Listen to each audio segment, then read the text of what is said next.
പ്രിയപ്പെട്ടവരെ, അസ്സലാമു അലൈക്കും.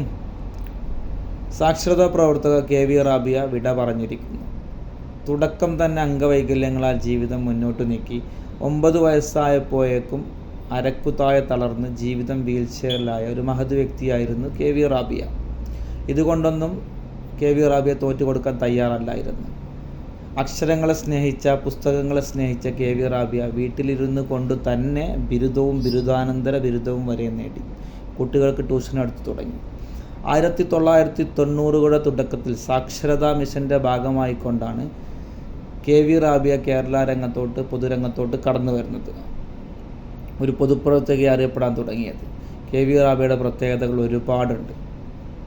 KV റാബിയ ലോകത്തോട് വിളിച്ചു പറഞ്ഞത് എന്തൊക്കെയാണെന്ന് നമുക്ക് നോക്കാം. സാക്ഷരതാ മിഷൻ്റെ ഭാഗമായിക്കൊണ്ട് കേരളത്തിൻ്റെ ഗ്രാമാന്തരങ്ങളിൽ ഈ വീൽചെയറിൽ ഇരുന്നു കൊണ്ട് തന്നെ അക്ഷര വിദ്യാഭ്യാസ വിപ്ലവം തീർത്ത് എന്നുള്ള പ്രത്യേകത തന്നെയാണ് ഏറ്റവും കൂടുതൽ എടുത്തു പറയേണ്ടത് KV റാബിയയുടെ കാര്യത്തിൽ. തൻ്റെ കഴിവുകൾ വെറും വിദ്യാഭ്യാസ മേഖലകൾക്ക് മാത്രമല്ല KV റാബിയ വിനിയോഗിച്ചിട്ടുള്ളത്. വനിതാ ശാക്തീകരണത്തിന് ഉപയോഗിച്ചിട്ടുണ്ട്. സ്ത്രീകൾക്കിടയിൽ പുസ്തക വായന ഒരു നിർബന്ധം പോലെയാക്കിയിട്ടുണ്ട്. അതുപോലെ തന്നെ ഒരു പുസ്തക ചർച്ചകൾ, അതുപോലെ ചർച്ചകളൊക്കെ സ്ത്രീകൾക്കിടയിൽ സംഘടിപ്പിച്ചിട്ടുണ്ട്. സ്വയം തൊഴിൽ സംരംഭങ്ങൾ തുടങ്ങിയിട്ടുണ്ട്. പ്രത്യേകം ഓർക്കണം നാം അതൊക്കെ. അതുപോലെ തന്നെ പാവപ്പെട്ടവർക്ക്, അംഗപരിമിതരായ ആളുകൾക്ക് വേണ്ടിയിട്ടുള്ള ചലനം എന്നുള്ളൊരു സംഘടന രൂപീകരിച്ചിട്ടുണ്ട്, അവരെ ആവശ്യങ്ങൾ നേടിയെടുക്കുന്നതിന് വേണ്ടിയിട്ടുള്ള. ഇതുമാത്രമല്ല ഇവരുടെ പ്രത്യേകതകൾ. അശരണർക്കും ദാരിദ്ര്യർക്കും വേണ്ടി റാബിയ ഫൗണ്ടേഷൻ ട്രസ്റ്റ് വരെ രൂപീകരിച്ചു. അതുപോലെ തന്നെ രോഗികൾക്കും മറ്റു ആളുകൾക്കും വേണ്ടിയിട്ട് പെയിൻ ആൻഡ് പാലിയേറ്റീവ് രൂപീകരിച്ച്.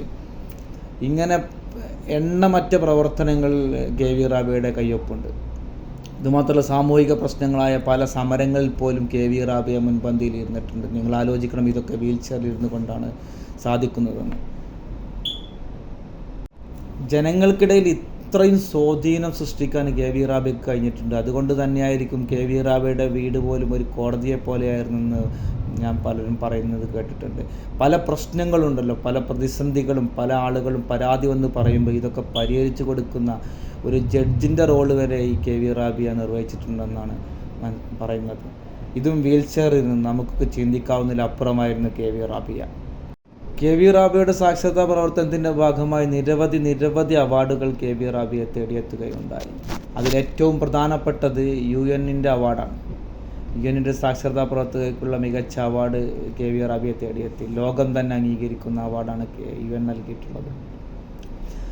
കേന്ദ്ര സർക്കാരിൻ്റെ പത്മശ്രീ 2022 KV റാബിയെ തേടിയെത്തി. വലിയ ബഹുമതിയായിട്ട് രാജ്യം അങ്ങനെ KV റാബിയെ ആദരിച്ചു. സാക്ഷരതാ മിഷൻ്റെ കേരള സർക്കാരിൻ്റെ അവാർഡ് KV റാബിയെ തേടിയെത്തി. ചെറുതും വലുതുമായ അനവധി അവാർഡുകൾ KV റാബിയെ തേടിയെത്തി. തൻ്റെ പ്രവർത്തനം കൊണ്ട് നിഖില മേഖലകളിലും പ്രചോദനം സൃഷ്ടിക്കാൻ KV റാബിയക്ക് കഴിഞ്ഞിട്ടുണ്ട്. തീർച്ചയായും സകല രോഗങ്ങളെയും അതിജീവിച്ചുകൊണ്ടാണ് KV റാബിയ ഈ വീൽചെയറിൽ ഇരിക്കുമ്പോൾ തന്നെ പല രോഗങ്ങളാൽ കഷ്ടത അനുഭവിച്ചിട്ടുണ്ടായിരുന്നു KV റാബിയ. അർബുദം പോലുള്ള രോഗങ്ങൾ, വീണ് നട്ടലിന് പരിക്കേറ്റുള്ള രോഗങ്ങൾ എല്ലാം അനുഭവിച്ചിട്ടും ജീവിതം വിട്ടുകൊടുക്കില്ല എന്ന ഉറച്ച ബോധ്യവുമായിക്കൊണ്ടാണ് KV റാബിയ കേരള സമൂഹത്തോട് വിളിച്ചു പറഞ്ഞത്. നമുക്കൊക്കെ മാതൃകയാക്കാവുന്ന മഹത് വനിതയാണ് നമ്മോട് വിട പറഞ്ഞത്. അസ്സലാമു അലൈക്കും.